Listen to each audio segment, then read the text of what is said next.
The Galactic Empire, a monolithic force that had subjugated countless species across the stars, once stood unchallenged in its dominance. Its fleets, massive and bristling with advanced weaponry, were deemed unstoppable. But today, as Emperor of Sciron sat in his grand throne room on the imperial capital of Kelthor Prime, his clawed hands trembled. Before him, a holographic display showed the remnants of his once proud armada, shattered and adrift in the void.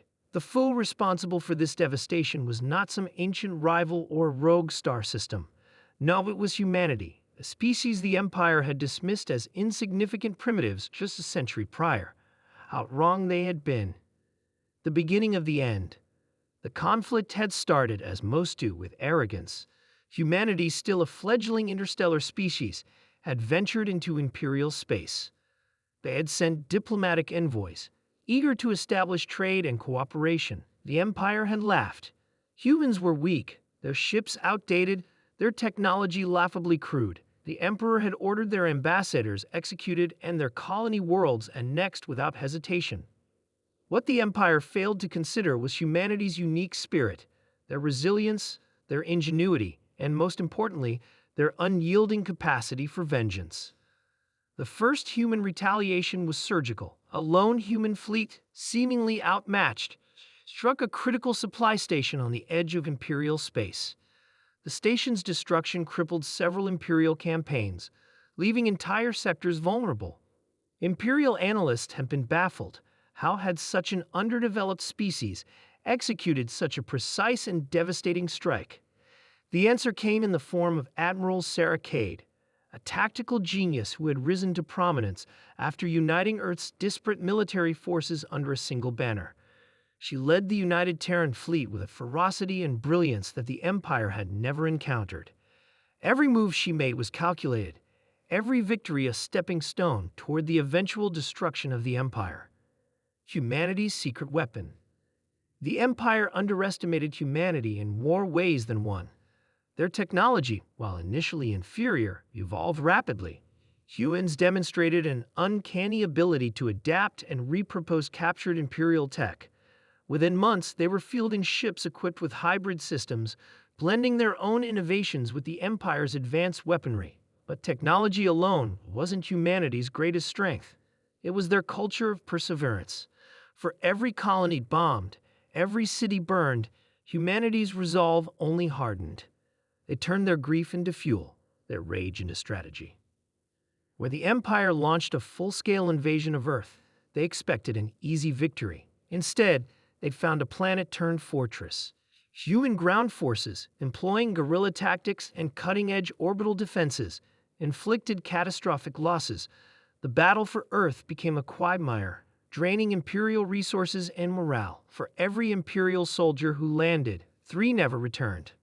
Turning the tide. As the war dragged on, cracks began to show in the Empire's facade of invincibility.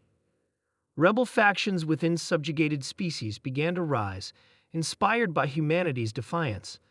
The Empire, stretched thin across its vast territories, struggled to maintain control. Meanwhile, humanity's alliances grew. Former Imperial slave races, like the tech-savvy Valgrind and the fierce warlike Dravok, joined humanity's cause, eager to overthrow their oppressors. The decisive moment came at the Battle of Kelthor Rift. The Empire had mustered its largest fleet in centuries, determined to crush humanity once and for all. The United Terran Fleet, outnumbered 3-1, seemed doomed. But Admiral Cade had other plans. Using a series of cunning feints and coordinated strikes, Cade lured the Imperial fleet into a trap. The rift's unstable gravity wells, mapped and exploited by human scientists, became a death sentence for the Empire's massive ships. One by one, Imperial dreadnoughts were torn apart, either by human firepower or the rift's crushing forces. The battle ended with the Empire's flagship, the Eternal Dominion, reduced to a burning husk. The Emperor's plea. Now, with his fleets decimated and his empire in disarray, Emperor Xiron faced a choice: surrender or face annihilation. Humanity had made it clear they would accept nothing less than unconditional capitulation. A hologram before Xiron flickered, revealing Admiral Cade, Her stern expression betrayed no hint of mercy. "Your Majesty," she began, her voice cold and unwavering, "the Galactic Empire has reigned through fear and oppression for millennia. But your reign is over. Surrender now, and we may yet show leniency to your people. Resist, and we will ensure the Empire's legacy is one of ashes." Sauron's claws dove into the arms of his throne. "You think you can lecture me? You are vermin, scratching at the feet of giants." Cade's eyes narrowed. "Giants? No, Emperor. You're relics.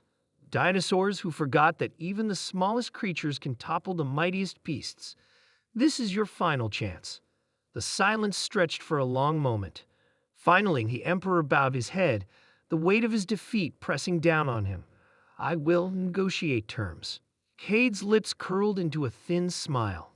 "There are no terms, Sauron. Only surrender." A new era.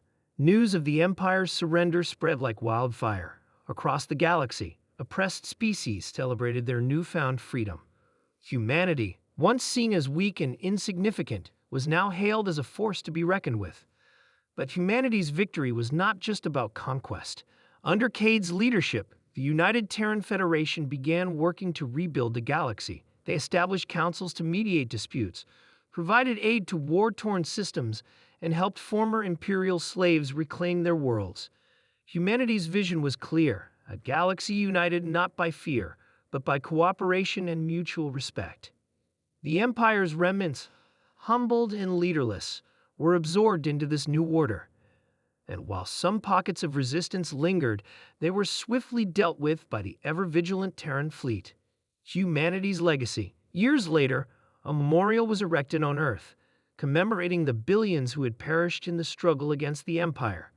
At its base was inscribed humanity's defining creed: "We are the spark that defies the darkness. We are the hammer that breaks oppression. We are humanity, and we endure." The Galactic Empire had learned the hard way what it meant to underestimate humanity, and the galaxy, forever changed, looked to the future with cautious hope, knowing that the Terran Federation stood as both protector and reminder.